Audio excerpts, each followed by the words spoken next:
Les familles des soldats Hadar Goldin et Oron Shaul, tombés au cours de combats, attendent toujours la restitution des corps de leurs enfants détenus par le Hamas. Regardez comment la famille Goldin tente de survivre et de panser des plaies qui sont, vous vous en doutez, toujours ouvertes. Regardez. Profitant du tout début du cessez-le-feu, le Hamas parvient à enlever un officier de Tsahal. Quand j'ai vu les images à la télévision ce vendredi-là, quand l'information venait d'être rendue publique, j'ai vu la photo d'Hadar et je voyais le sosie de Simcha. Hamoutal Ben Zeev a vu ces images insupportables de Gaza en cette fin de semaine noire de l'opération Bordure Protectrice, au cours de laquelle le lieutenant Hadar Goldin a été enlevé et tué par le Hamas. Elle a écrit instinctivement une chanson en sa mémoire en une nuit. Je suis arrivée à l'enterrement avec la chanson et au cours du deuil, Léa Shabbat est venue avec moi consoler la famille. Et Léa Goldin a dit « Je souhaite que Léa Shabbat chante cette chanson. Aujourd'hui, son vœu s'est concrétisé. »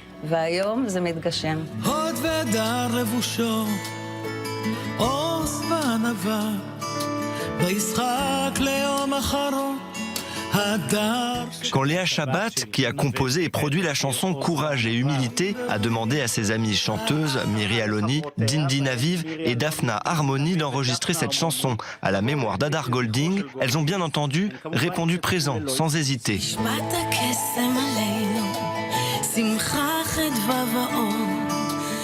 Ce n'est pas une chanson triste, c'est une chanson qui raconte l'histoire de notre famille.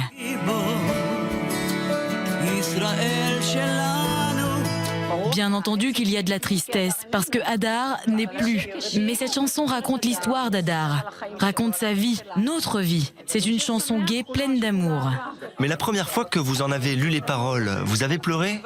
Bien entendu que j'ai pleuré et que je continue de pleurer. Et j'entends aussi Léa qui pénètre au plus profond de l'âme. Je crois que c'est ce qu'il y a de spécial, car nous avons suffisamment de chansons tristes. Nous voulons nous souvenir de lui joyeux, comme il était. Je pense qu'il est encore avec nous et intervient souvent dans notre vie. Par exemple, aujourd'hui, nous sommes dans ce studio pour enregistrer cette chanson. Si vous m'aviez demandé, il y a quelque temps, si j'aurais fait une chose pareille dans ma vie, vraiment, non. Alors, comment Hadar intervient ? Je pense que quand vous lisez la chanson et entendez ses paroles, ce sont les mots d'Hadar. Et il nous accompagne aujourd'hui encore.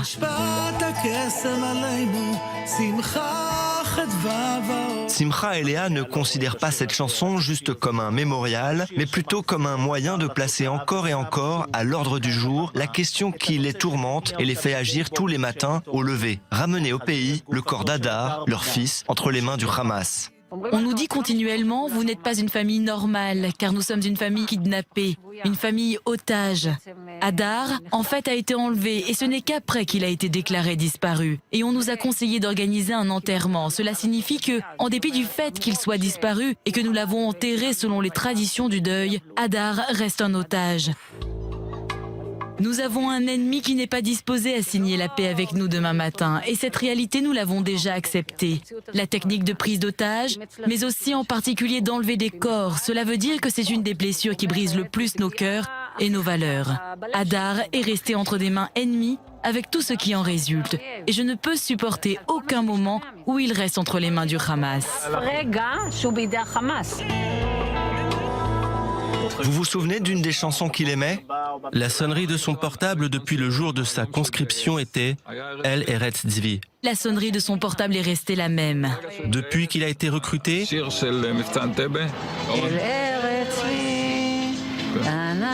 la chanson de l'opération Entebbe, El Eretz Tzvi, il y a un verset qui dit que le peuple d'Israël et son armée vont jusqu'au bout du monde pour ramener les Juifs sur leur terre.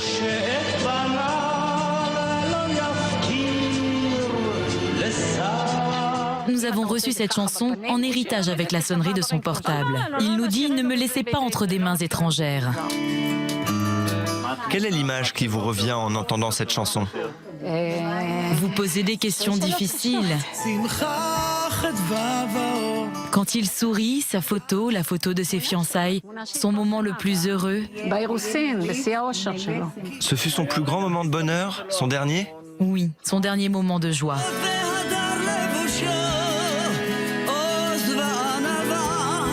Je pense qu'Hadar est satisfait.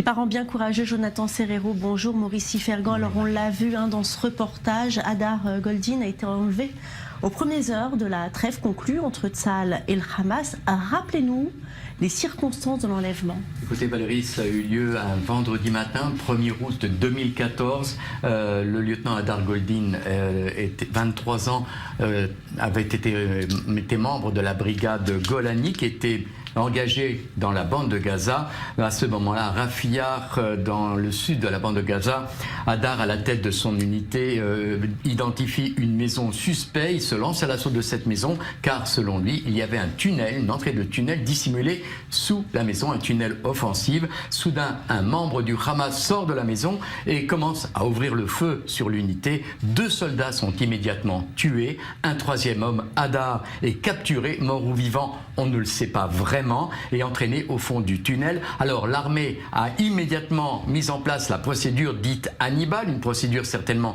controversée mais extrêmement efficace.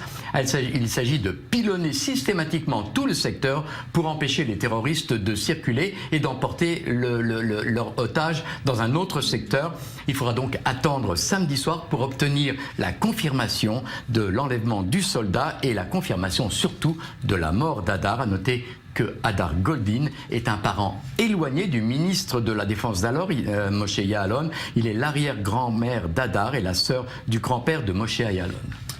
Alors, Jonathan, le sort de ces 2 soldats fait évidemment l'objet de discussions en vue de la libération, bien du transfert des corps vers Israël. Expliquez-nous. Oui, le Hamas utilise le sort de ces 2 soldats comme moyen de pression politique et psychologique sur Israël. Récemment, les responsables de la branche armée du Hamas, des brigades Azedine El-Qassam, ont révélé avoir reçu une proposition émanant des autorités israéliennes pour voir libérer les soldats Hadar Goldin, Oron Shaul, mais aussi les 2 autres ressortissants de l'État hébreu retenus prisonniers par le Hamas, Abraham Mengistou et Hicham As-Sayed, qui eux se sont rendus de leur propre gré dans l'enclave palestinienne. Les 2, selon leurs proches, souffriraient de troubles psychologiques. Or, l'organisation palestinienne a affirmé avoir repoussé la proposition israélienne car, disent-ils, elle ne répondrait pas aux exigences minimales souhaitées par le Hamas. Des discussions auraient eu lieu ce mois dernier en Égypte entre toutes les parties. Une information confirmé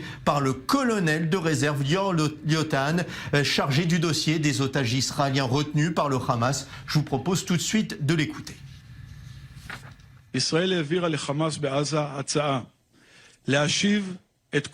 Nous avons transmis une proposition au Hamas en vue de faire libérer les 4 otages israéliens, dont 2 soldats tombés au champ d'honneur. Mais le Hamas a repoussé notre offre et a même soumis des conditions préalables à la tenue de discussions. חמאס השיב בשלילה להצעה הזאת, ובאופן חסר תקדים הציב תנאי מקדים להמשך השיח. Alors Jonathan Serrero, quelles sont les conditions préalables imposées par le Hamas? Eh bien Valérie, d'après un haut responsable de l'État hébreu et selon le journal londonien en langue arabe Ashak al-Wassat, l'exigence minimale imposée par le Hamas, le ticket d'entrée, si l'on peut dire, pour ne serait-ce que pour entrevoir l'objectif d'une discussion, serait de voir libérer une 50aine de prisonniers du Hamas détenus dans les centres de détention israéliens. Et toujours selon cette même source israélienne, l'objectif ultime du Hamas dans cette affaire serait d'obtenir un accord Shalit numéro 2 avec la libération d'1 millier de prisonniers. Et en Israël, on n'entend évidemment pas se laisser dicter la règle du jeu par l'ennemi palestinien. En effet, Valérie, la question de libérer des prisonniers n'est pas à l'ordre du jour, car certains membres de la coalition majoritaire, notamment ceux du Bayit HaYehudi, en font une question de principe pour rester dans le gouvernement. Et puis le gouvernement est conscient aussi du lourd tribut payé lors de l'accord Shalit des 1024 prisonniers libérés lors de cet accord, puisque beaucoup d'entre eux ont participé à des actions terroristes dans le pays ces dernières années. Et ça, Israël n'est pas prêt à payer ce prix-là. Toujours, selon un haut fonctionnaire de l'État hébreu, il a confirmé au site israélien d'information Walla l'existence de discussions donc avec la médiation égyptienne. Toujours d'après cette même source, ces négociations ne sont pas en lien avec ceux menés au mois de juin dernier avec la Turquie sur la normalisation des relations avec Ankara, une position critiquée par les familles des 2 soldats.